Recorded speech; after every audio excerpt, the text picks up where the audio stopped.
আজ শ্রীরামপুর রাজবাড়ি ঘুরে দেখাবো তোমাদের।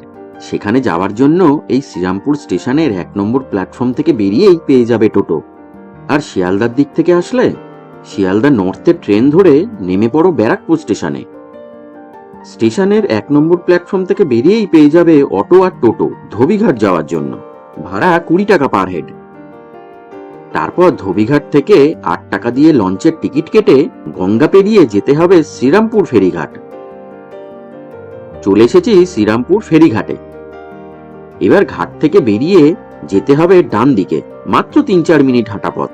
ফেরিঘাট থেকে রিক্সা বা টোটো নেওয়ার কোনোই দরকার নেই। যেতে যেতে জাস্ট 2 মিনিট পরে রাস্তার ডান দিকে যদি একটা ছোট্ট শিশু উদ্যান দেখতে পাও, তাহলে জানবে একদম ঠিক দিকেই যাচ্ছ। তার পাশেই দেখতে পাবে একটা অতি প্রাচীন ভগ্নপ্রায় মন্দির, এবং ঠিক তার উল্টো দিকের গলিটাতেই ঢুকতে হবে। ওই যে দেখো সেই পুরনো মন্দিরটি, ঠিক তার উল্টো দিকের গলিটা দিয়ে হেঁটে যেতে হবে জাস্ট 20 থেকে 30 সেকেন্ড। তাহলেই পেয়ে যাবে আজকের আমাদের গন্তব্য শ্রীরামপুর রাজবাড়ি। ভূতের ভবিষ্যৎ সিনেমাটা এখানেই শুটিং হয়েছিল। ভিতরে তো ঢুকে দেখবই, তবে তার আগে রাজবাড়ির বাদিকটা একটু দেখতে এলাম। এই পোর্শনটাতে এখন বাচ্চাদের স্কুল চলে, তাই এদিকটা ভিতরে ঢুকে ঘুরে দেখা যায় না। রাজবাড়ির ডান দিকেই আছে মূল প্রবেশ পথ, এটাই সেটা। এই শ্রীরামপুর রাজবাড়িকে গোস্বামী বাড়িও বলা হয়। বলে রাখি, এখানে ঢুকতে কিন্তু কোনোই টাকা লাগে না, এন্ট্রিটা একদম ফ্রি। আর টাইমিং রোজ সকাল 10টা থেকে বিকেল 5টা অবধি। তবে আমি বলবো বিকেলের দিকেই আসুন, কারণ তার আগে অনেক সময় বিভিন্ন শুটিং চলাকালীন বাইরের কাউকে ঢুকতে দেওয়া হয় না ভেতরে। এখানে ওয়েডিং, প্রি ওয়েডিং সহ বিভিন্ন শুটিং এর জন্য ভাড়া দেওয়া হয়, এবং তার জন্য এই কন্ট্যাক্ট নাম্বার দুটোতে কন্ট্যাক্ট করতে হবে। দরকার হলে একটা স্ক্রিনশট নিয়ে রাখতে পারো। এই রাজবাড়িতে কি করে আসবে সেটা তো অলরেডি দেখিয়েই দিলাম, তাও চিনতে যাতে অসুবিধা না হয় তাই গুগল ম্যাপের লিঙ্কটাও দিয়ে রাখলাম ডেসক্রিপশন বক্সে। 1815 থেকে 1820 সাল নাগাদ শ্রী রঘুরাম গোস্বামী দ্বারা নির্মিত হয় এই রাজবাড়ি। যে কোনো রাজবাড়ি ঘুরে দেখতে আমার দারুণ লাগে। আমার তো মনে হয় এই বিশাল বিশাল পিলারগুলোই হচ্ছে যে কোনো রাজবাড়ির আসল সৌন্দর্য। অসাধারণ লাগে দেখতে।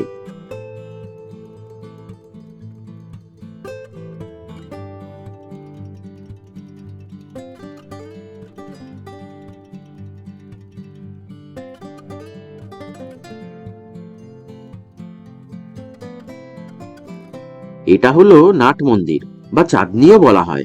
এক একটি পিলারের উচ্চতা 32 ফুট এবং ব্যাস 5 ফুট। আজকাল উপরে দোতলায় এবং ছাদে কিন্তু কাউকেই যেতে দেওয়া হয় না, শুধুমাত্র শুটিং পারপাসেই ওঠার পারমিশন পাওয়া যায়। এই নাট মন্দিরের জায়গাটায় আগে একটা জলাশয় ছিল, যেখান থেকে গৃহস্থলীর ব্যবহারের জন্য জল তোলা হতো। দুর্ভাগ্যবশত রঘুরাম বাবুর জ্যেষ্ঠ পুত্র মাত্র 5 বছর বয়সে সেই জলাশয়ে সাঁতার কাটার সময় ডুবে মারা যান। এই দুর্ঘটনার পর রঘুরাম বাবু জলাশয়টি ভরাট করিয়ে ফেলেন এবং সেখানেই এই চাঁদনিটি নির্মাণ করেন। এটা হলো ঠাকুর দালান বা দুর্গা দালান।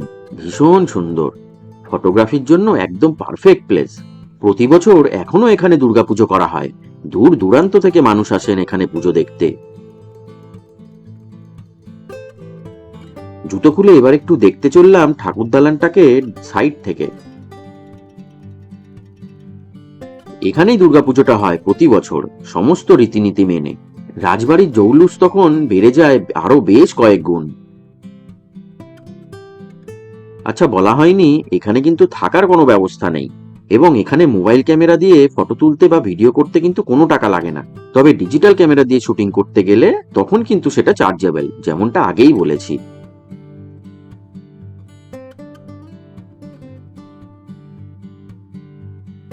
রাজবাড়ির বারান্দায় প্রতিটা খিলানের মাঝেই আছে এরকম ঝাড়বাতি। এগুলো দেখতে আমার তো দারুণ লাগে। নাট মন্দিরের দুপাশে দুটো এরকম লম্বা বারান্দা আছে, আর উপরে সেই পুরনো দিনের কড়িকাঠের ছাদ। আমি এর আগে বারুইপুর রাজবাড়ি এবং জানবাজার রাজবাড়ি, যেটা কিনা রানী রাসমণি ভবন, সেটার ভিডিও করেছি। ইচ্ছা হলে দেখে নিতে পারো, নিচে ডেসক্রিপশন বক্সে সেই ভিডিও দুটো লিংক দিয়ে রাখলাম।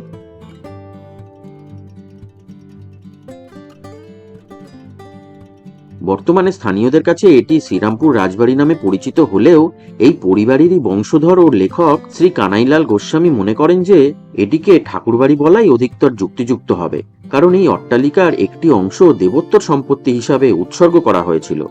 সেই সময় নাট মন্দিরটিতে বিভিন্ন উৎসব অনুষ্ঠান যেমন হোলি, বিবাহ, সংবর্ধনা ও সামাজিক সমাবেশ, এমনকি নাটক মঞ্চস্থ করার কাজেও ব্যবহৃত হতো। দুর্গাপুজোর সময় এই চাঁদনিতে দীর্ঘ সারিতে বসিয়ে একসঙ্গে প্রায় 500 মানুষকে ভোজ খাওয়ানো হতো। উত্তম কুমারের কয়েকটি ছবির শুটিং হয়েছে এখানে, হয়েছে বেশ কিছু সিরিয়ালের শুটিং, আর ভূতের ভবিষ্যৎ সিনেমার শুটিংও এখানে হয়েছিল, সেটা তো আগেই বললাম। এখান থেকে একদম কাছেই শ্রীরামপুরের বুকে প্রথমবার একটি ঝাঁ চকচকে শপিং মল ওপেন হয়েছে। এই রাজবাড়িতে ঘুরতে আসলে ওটাও দেখে নিতে পারো একসাথে। অলরেডি সেই মলটা নিয়ে একটা ভিডিও করেছি, সেই ভিডিওটার লিঙ্কটা দিয়ে রাখলাম ডেসক্রিপশন বক্সে, দেখে নিতে পারো। আজকের এই শ্রীরামপুর রাজবাড়ি ঘুরে আমার তো বেশ ভালোই লাগলো। ভিডিওটা দেখে তোমাদের কেমন লাগলো কমেন্ট করে জানিও। ভিডিওটা ভালো লাগলে একটা লাইক করে দিও আর শেয়ার করে দিও প্রিয়জনদের সাথে। আর আজ ফার্স্ট টাইম যারা আমার ভিডিও দেখছো তারা তো আশা করি এতক্ষণে এই চ্যানেলটাকে সাবস্ক্রাইব করেই নিয়েছো।